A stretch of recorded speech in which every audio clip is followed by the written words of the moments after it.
Seems to be an issue with the projector.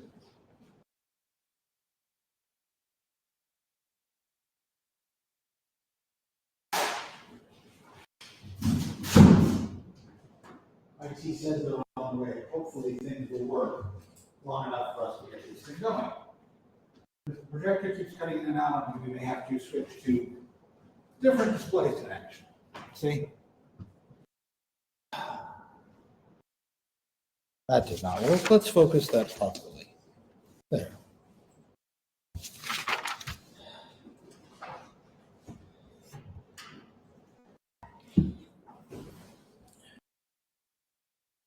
One of the problems we have with the modes working in differential equations that we were working with last week is that all I got were pictures and ideas and guesses for what should happen in the long run.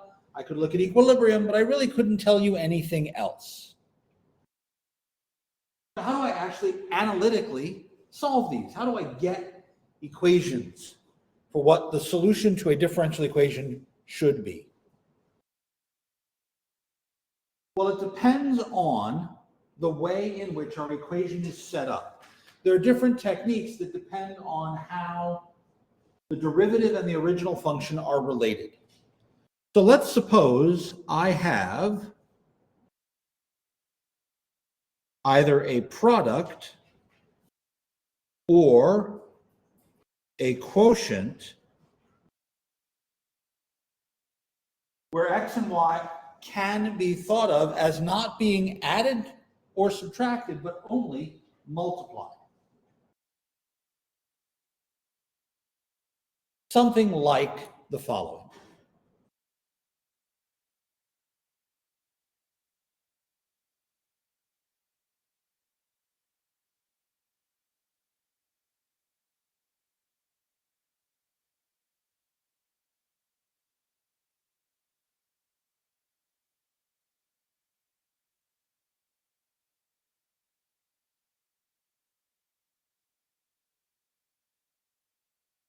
Now, I can graph this in our slopes app because under the types of models I can use, there's a whole section entitled separable. I'm going to use that first version, where I have y prime is something times x times y. Remember, they use t instead of x.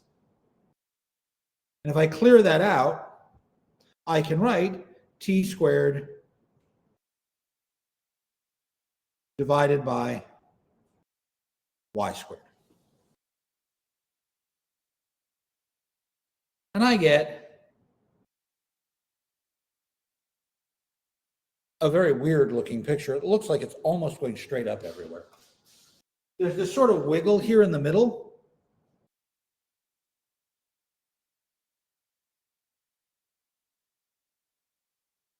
But it looks like it's going straight up just about everywhere else. And so one of the questions I have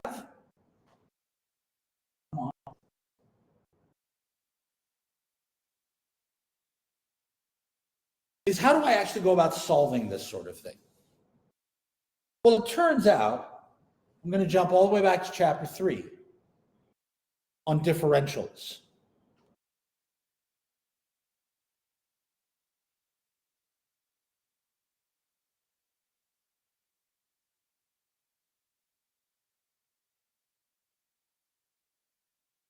Come on.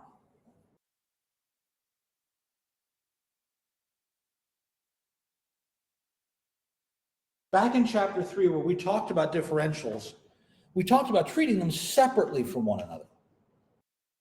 So I'm going to do that. Take this expression and cross multiply.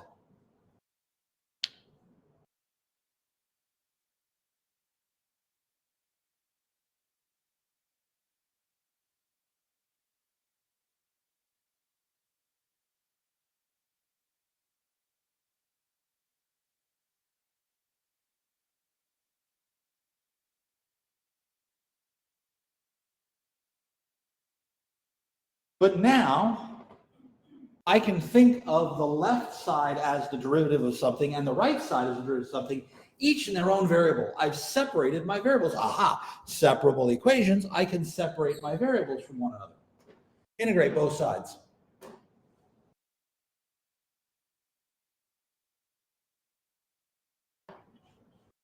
No idea why. When it goes out, the video light on the back here, put on this side.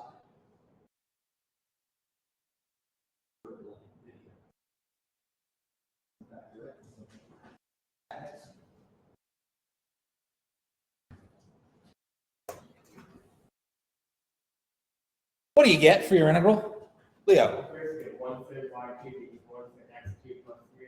Then you learn that y is cubed root of x cubed plus c. Well, unfortunately, that second rewrite is not correct because you cannot distribute a root over addition. But you're right up to there. Just hang out for a few. You'll see something weird. Hard reset without traversed. Okay.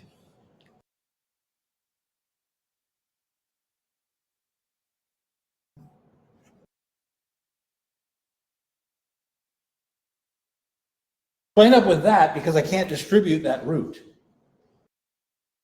Hard reset up there or hard reset down here? I would just have to put it in the controller.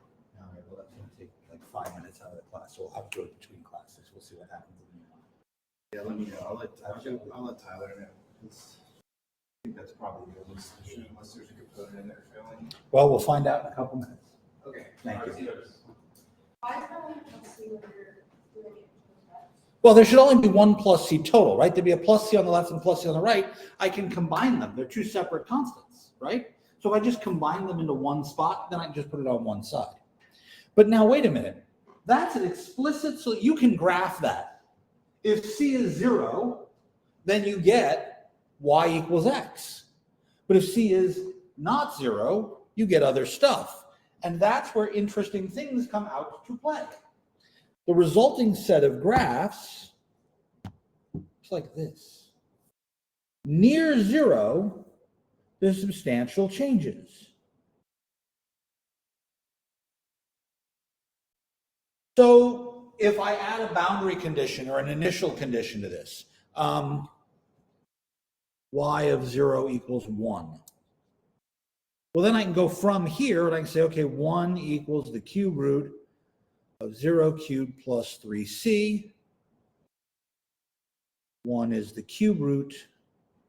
Put the cube on both sides. Gives me c equals 1/3. Or my equation is cube root of x cubed plus 1. And here, Leo, is exactly the point. I can't distribute the root across the addition. I have to leave it in that form.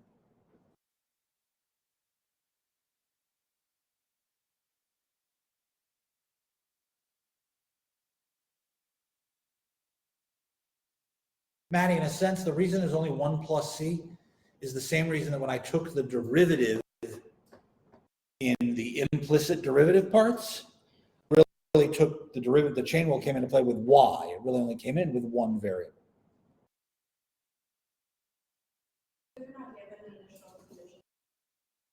Yeah, you stop right there. That's exactly the right place to stop without an initial condition. Now, the best part about this is the reason it worked so well is because I had the algebraic ability to cross multiply. Try this one.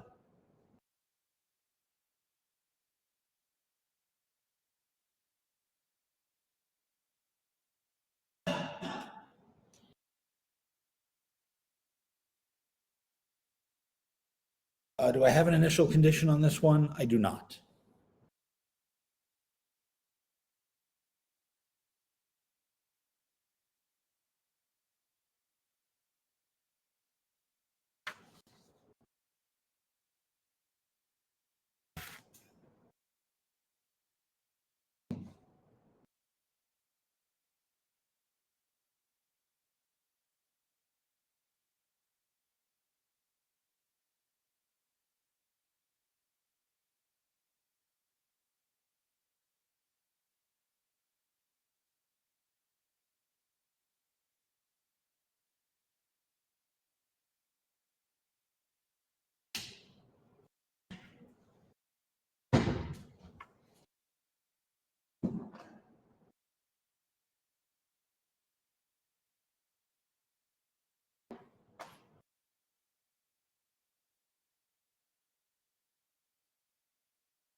When I cross multiply, I put the y terms on the left, the x terms on the right. Multiply through, I do my integration. What do I get as your finished integral? Jacob?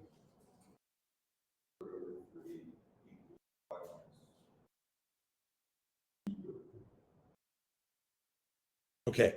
I'm not 100% sure how you got to that. The x part is, okay. X cubed over 3 with a plus c. And then I have y.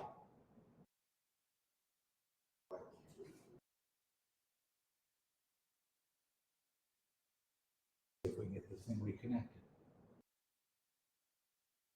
A minute when it gets to be responsive. Now, only thing I can do at this point, I can't actually simplify that to get y all alone because it's y cubed and y, and solving a cubic equation like that is a pain in the neck. I'm going to leave it as an implicit equation, and that is perfectly acceptable. Most of the time, you'll actually see it all put on one side.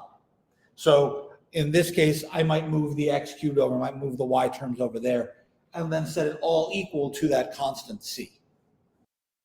So if I do that with the way I've written it here,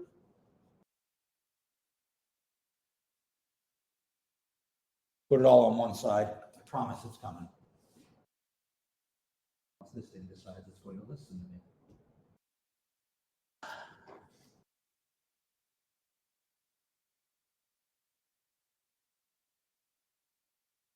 Is on.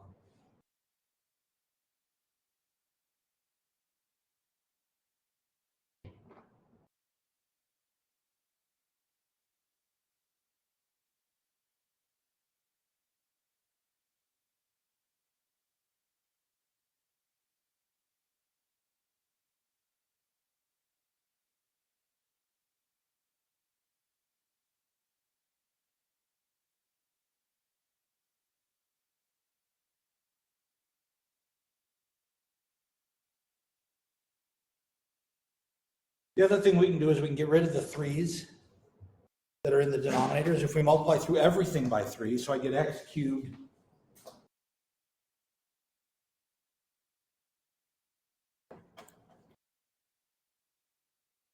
minus 3y plus y cubed. Now on the left side, I've got all those things. On the right side, I have 3 times a constant, right? But 3 times some unknown constant is still some other unknown constant. You don't even have to change the letter. You could leave it all as c. Figure out what happens there.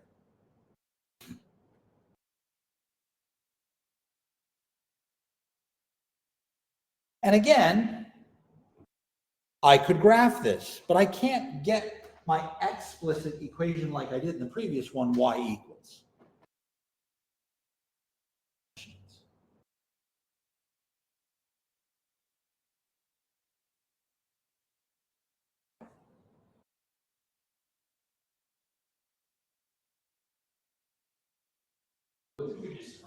Okay, we found the equation for the curve that actually goes through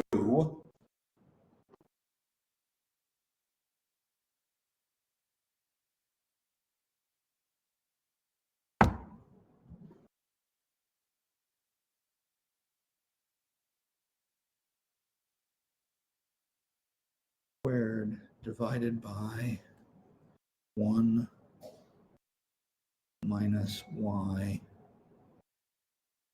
squared. So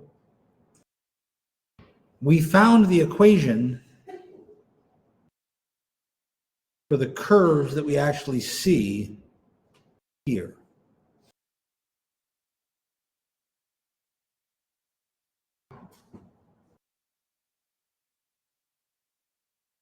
And depending on, the problem is that this stops being defined outside -1 and 1, right? There are 2 asymptotes built into this problem at y equals 1 and y equals -1. So there are going to be some interesting equations that come out of this, but they're all going to get messed up at these horizontal lines. That's why these are only finite pieces, right? Very weird stuff going on here. Let me give you a different example. And again, we'll actually be able to draw it a little bit better.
Now, if I graph this, I see this, right? And as I go from left to right, I see stuff starting to spread away. But I see that sort of weird wiggle in the middle there. I don't know what the equation looks like, but it's got some sort of unstable behavior. So I'd like to actually find the equation that goes through these graphs. So I start to do the same thing. I put all the y's on the left and all the x's on the right in this case. And I get 1 over y dy equals x squared dx. Integrate both sides to get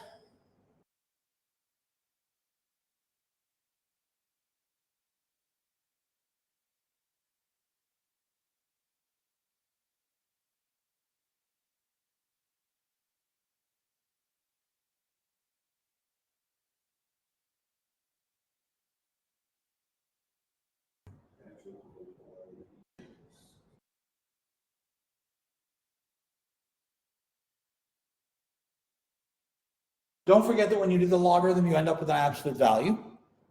So I need that absolute value in there. Now, because this is an ln, my brain says I should be able to rewrite this in terms of y. How do you get rid of an ln? That's why. It is the natural log. How do I get rid of the ln? Just like they put like, I think I could take the y out and I put like in front, so y is make it in there. You get rid of that spot, so that's why like divide something out. I can't divide with a logarithm. I've got to use the e in there. So I'm going to take an e to both sides. And the e and the ln cancel each other out, making this side absolute value of y. And over here, I have e to the x cubed over 3 plus c. Now, here's an interesting note. You're adding in the power, right? Adding in powers can be turned into a different operation. Adding in powers is multiplying with the same base.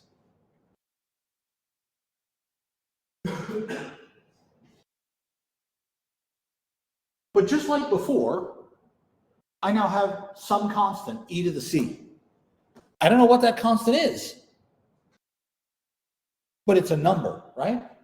So let's not call it e to the c. Let's just call it a.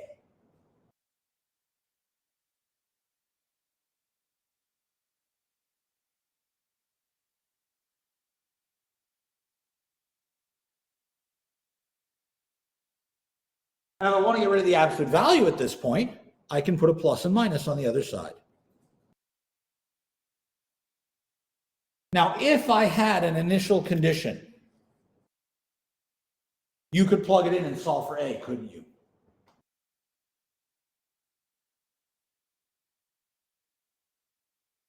Dom, give me an x value, a y value, a pair. So I'm going to go with y of 0 is 2, right? If x is 0, y equals 2. then 2 is equal to whatever this value is, e to the 0 cubed. Oh, wait a minute. E to the 0 is, aha. So this is a. Oh, okay. Well, then that means that my equation is 2 e to the x cubed over 3. So on my picture, that would be the equation that goes through that dot. There it is. E to the x cubed over 2. Sorry, 2 e to the x cubed over 3. Now I got close. I didn't actually hit 2. So let me go back and change these. That'll be 0. This will be 2 on the nose. Done. There. That's the exact curve we found. So now we have not just a picture where we know what's going on. We have the exact equation. If you want to tell me what's going on when x equals 1, when x equals 3, when x equals -1, you can just plug in. You don't have to do Euler's method anymore. You actually have the equation for our answer.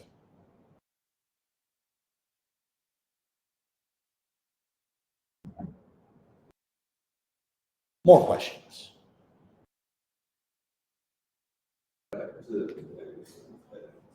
Oh, well, because we said it's either going to be plus or minus depending on what our initial condition is, right?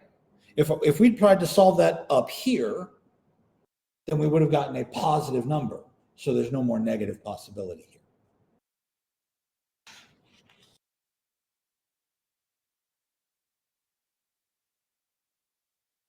Wait a minute. Let me go back to that electric circuit problem.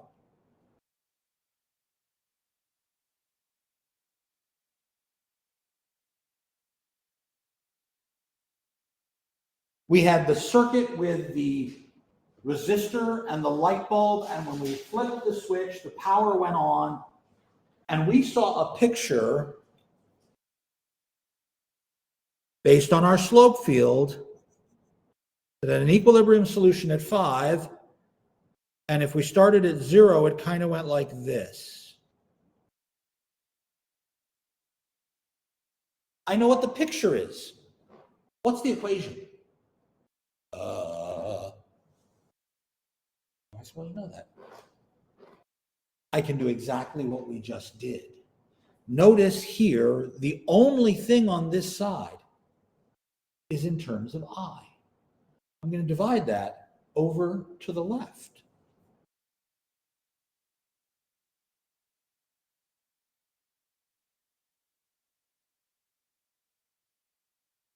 And now I can integrate. But integrating on the left is a U sub. I needed all my integration techniques. So U equals 15 minus 3I. Du is -3. Di, I don't have a -3, so I'll get a -1/3.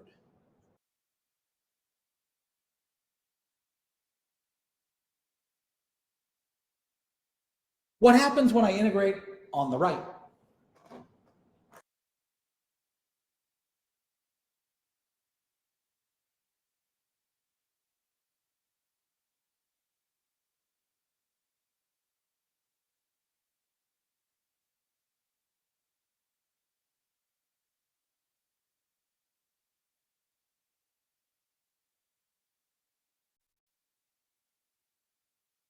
Almost.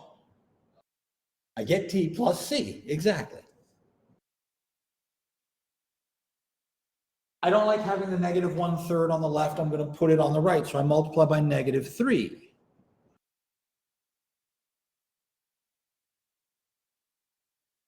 It's now a new number, so we'll call it C1. It's still a constant. I just don't know what it is.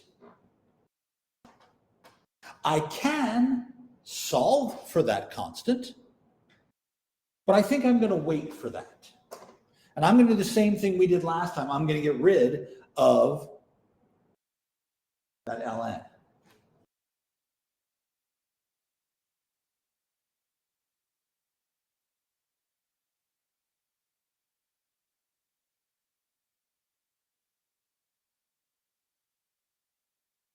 Jacob, perhaps this will help. I didn't bother to put the plus and minus out sign because I can just change whether k is positive or negative, right? So if I drop this absolute value, it's still just k, but I'll adjust accordingly depending on whether I end up, when I plug in, with a positive number or a negative number. I can solve this for I, can't I? Before I do that, though, let's go ahead and put in our starting condition that I of 0 is 0. If I do that, what's the value of k?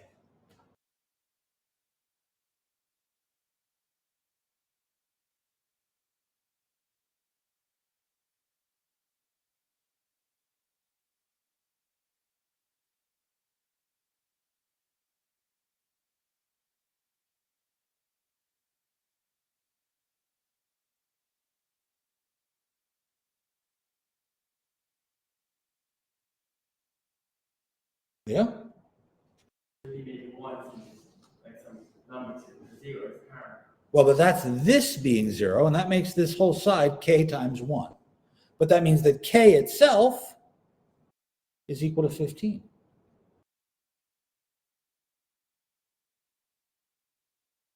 So now I know that my equation, 15 minus 3i, is equal to 15 e to the negative 3t. And now I can solve for I. I'll put the I term on the right, and I'll put the E term on the left. So I get 15 minus 15 e to the negative 3t equals 3i, and then I divide by 3.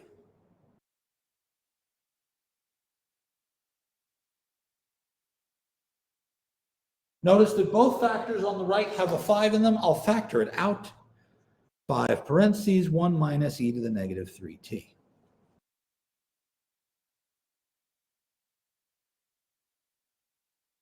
Now I can actually prove that I have a stable equilibrium here. What happens as t goes off to infinity?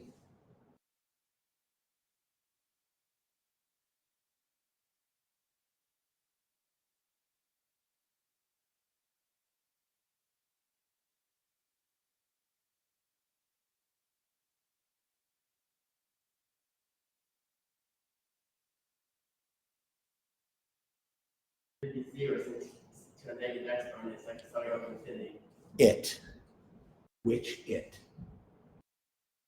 It would be like 1 minus 1 over e to 3 t, so maybe e to the infinity over e to the infinity.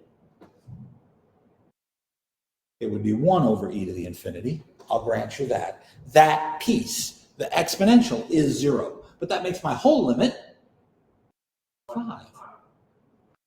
And that means that that picture that we half-assedly sketched when I started this problem is correct. I have a horizontal asymptote at 5 that is a stable equilibrium. We are approaching that as t goes off to infinity.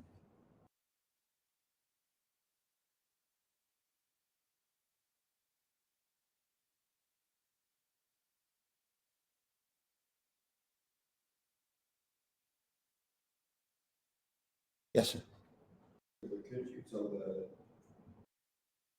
equilibrium is 5 just based on? I could tell that that was true here because that's when the derivative is 0, right? But a lot of people are like, well, why does that work? And so I was like, hey, wait, we can justify it another way now. So yes, I knew it was an equilibrium. I assumed it was stable based on the picture with the arrows going towards it. But if I couldn't draw that, I wouldn't be able to tell whether it was stable or unstable until here.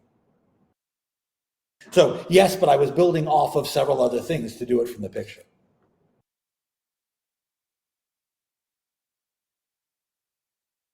Now, I will tell you that some problems are nicer than others, and some problems are way suckier than others. So it turns out this problem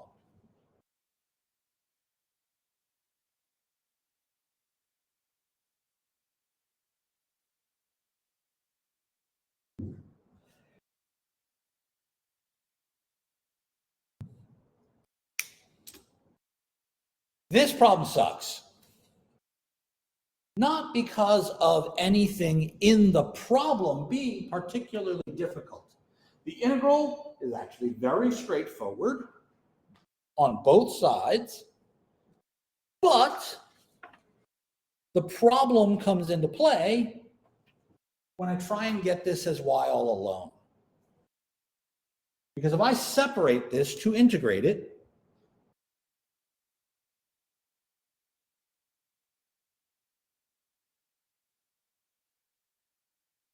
well, the right side is just power rule. The left side.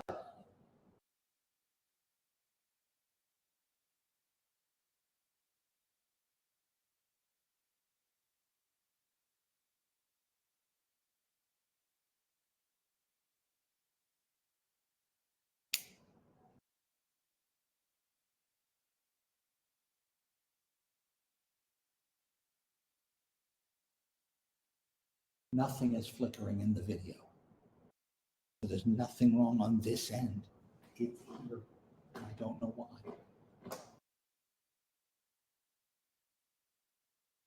What do I do on the right-hand side? Sorry, the left-hand side.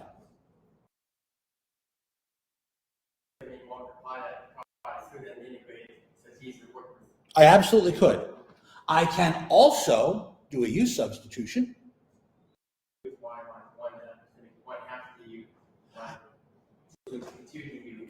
Right? Be careful.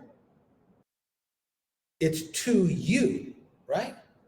And du in that case is the derivative of y minus 1, which is just 1. Regardless of which way you do it,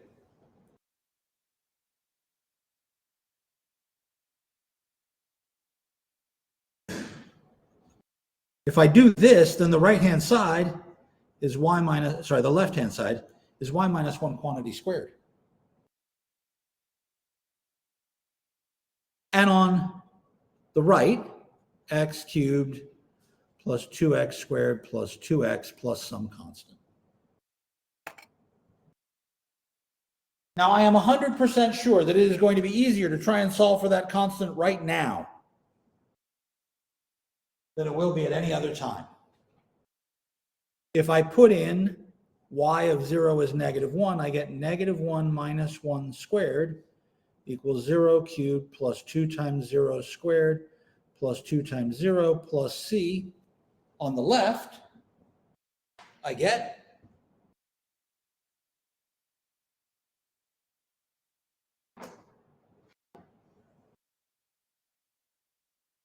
and on the right, I get c.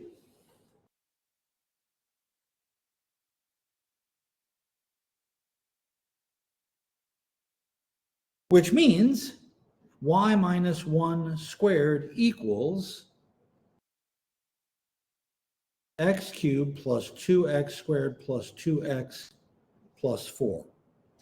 Now, Leo, if I'd done what you'd suggested and multiplied it out first, it would be very hard for me to go from here to y equals, because I'd have y squared minus 2y equals all this stuff, and I get a different value for c. In order for me to get y all alone, I would have to do completing the square, or the quadratic formula, which would suck dingo's kidneys. On the other hand, here, I just take a square root.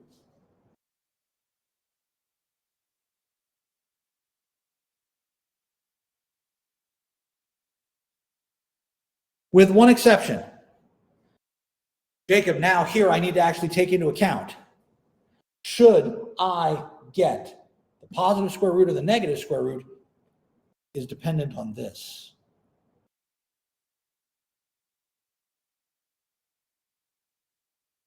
When I put in 0, here I get the square root of 4,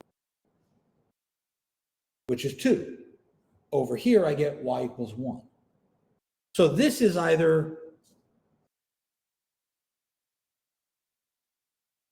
plus or minus. If I put in -1 on this side, that's -2, isn't it? If I put in the -1 over here, that's a -2, which means this better be the negative square root, right? Because otherwise I'd get the wrong thing.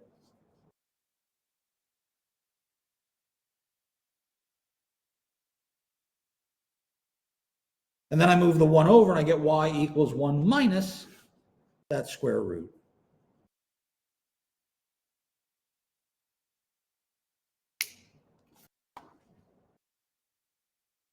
So there are times when I need to know whether I have the plus root or the minus root, and my boundary condition, my initial condition, is what helps me figure that out.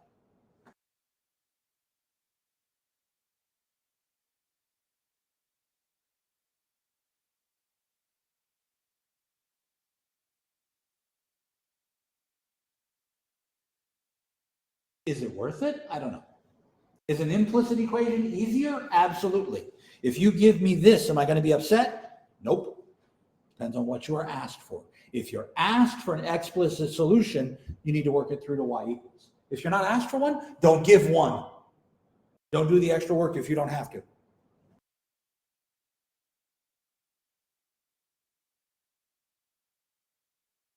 Questions?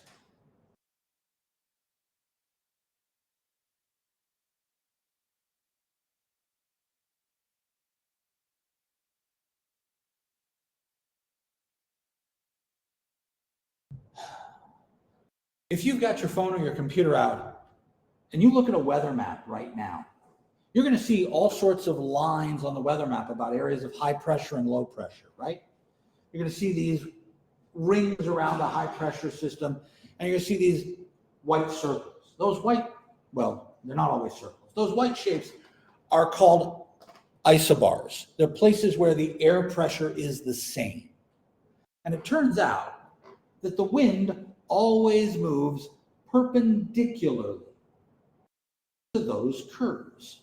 So where those curves are really close together, we get the wind moving perpendicularly. If we think of these as the pressure curves, then this red curve would go from high pressure to low pressure. That would be the direction of the wind. Yeah, there's more air over here, it pushes this way, but it always moves perpendicularly. And so if we have two sets of curves that are perpendicular everywhere to each other, they're called orthogonal trajectories. Now, it turns out that we can use differential equations to take one set of trajectories and find the orthogonal ones, which means if I have a set of shapes and I want to know what's perpendicular to it, I can use the fact that we know about slopes that are perpendicular. If two things have slopes and those two things are perpendicular, what do I know about the slopes? It goes all the way back to algebra, perpendicular lines. Exactly.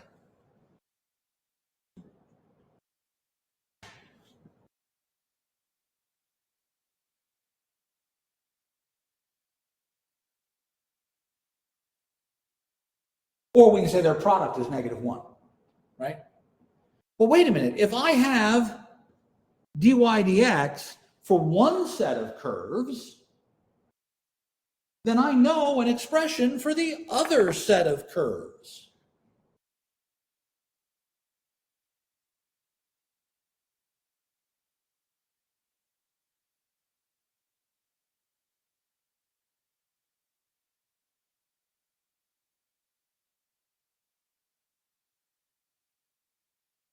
Which means if I give you a set of curves, you can figure out their slope using implicit derivatives, and then you can make the slopes of the other curves. Page 603, example 5, gives you this blue set of parabolas, sideways opening parabolas, and it asks you what curves are perpendicular to those. But it goes through the process of creating those by solving a separable differential equation. Now, the $64,000 question I always get asked at this point is, who the cares? Why would I do this? Well, it turns out in electromagnetics and aerodynamics, knowing how air moves around a shape, knowing how fluid moves through a shape, all of these pieces are important. In electrostatics, this is sort of the path of electric fields and electric energy. So this turns out to have huge applications in physical chemistry, physics, and engineering. So this is an interesting use of the differential equation method we just solved. I don't do it a lot, but I thought it was very much worth mentioning because it ties together implicit derivatives and differential equations.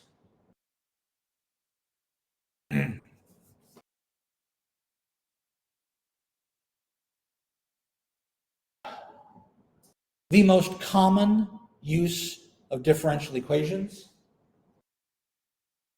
is mixture problems, decay problems. So there are lots of different versions of these.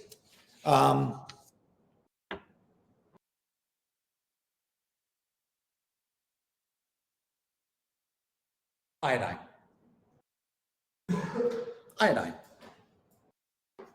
Iodine comes in three different forms. One of the isotopes is radioactive.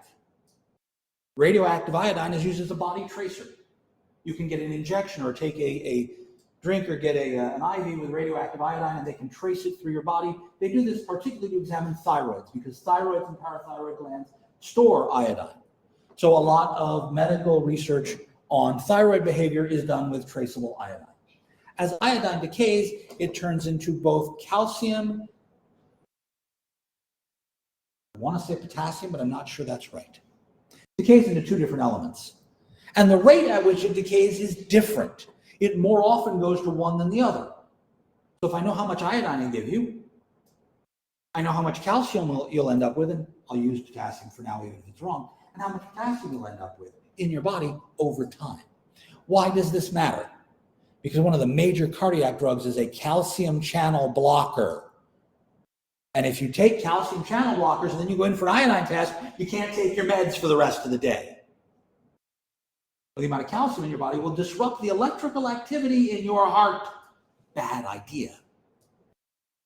But even if I'm just thinking about a mixture, here, I got a tank.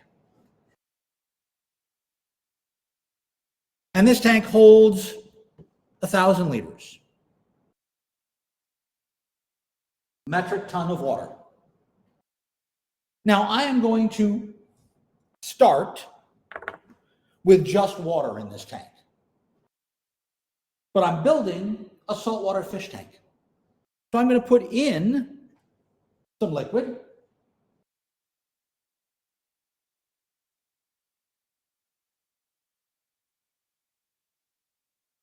A brine solution at 0.05 kilograms per liter in at 5 liters per minute. So I pour in salt water, I mix in the tank, and I'm draining out.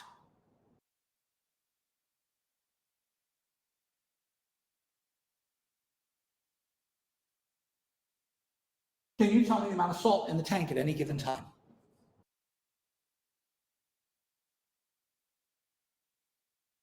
Oh, crap.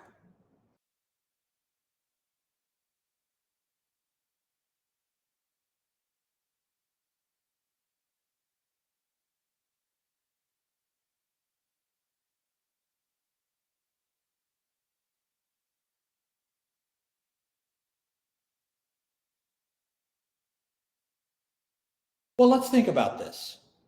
I know that the change in salt in the tank is salt in minus salt out. Yes? Because I mix the liquid in the tank continuously and I let it drain out the fluid at the same rate that I'm pumping it in.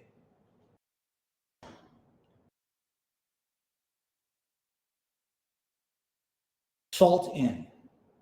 How much salt is going in every minute?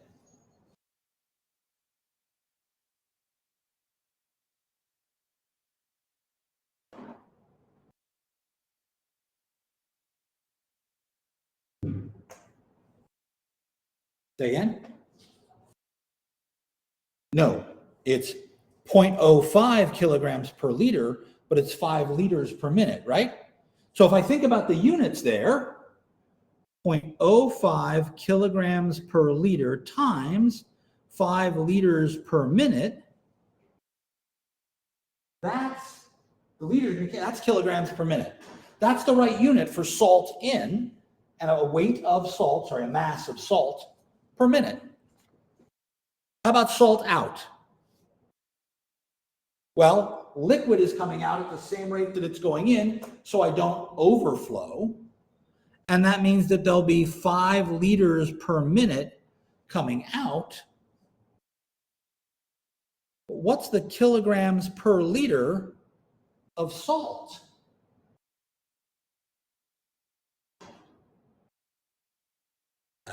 It's however much salt is in the tank divided by the amount of liquid in the tank.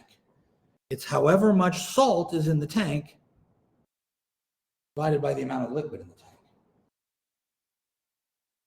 Notice that this equation involves both ds dt and s.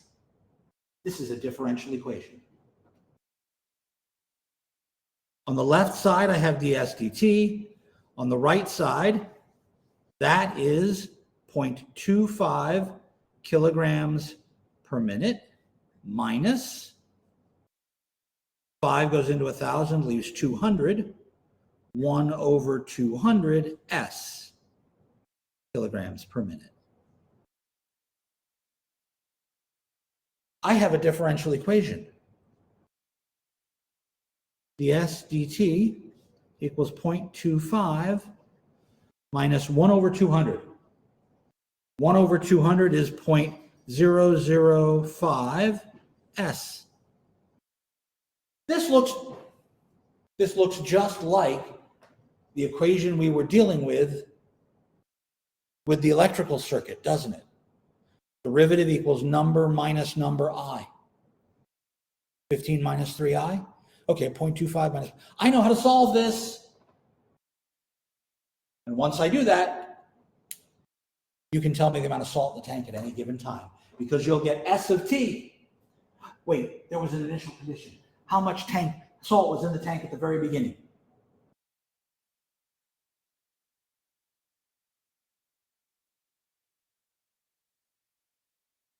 It says right up there at the top, start with pure water.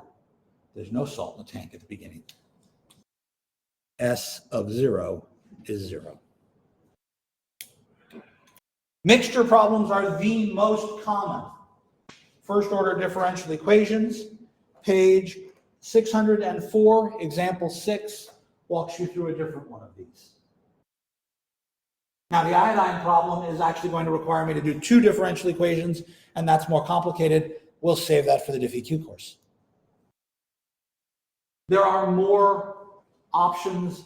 There are actually other ways to solve this particular problem. We'll address that after the break. I hope you all enjoy yourself. I will see you all then next week. Have a good one. And now I'm calling IT back to tell them, no, this thing is still effed.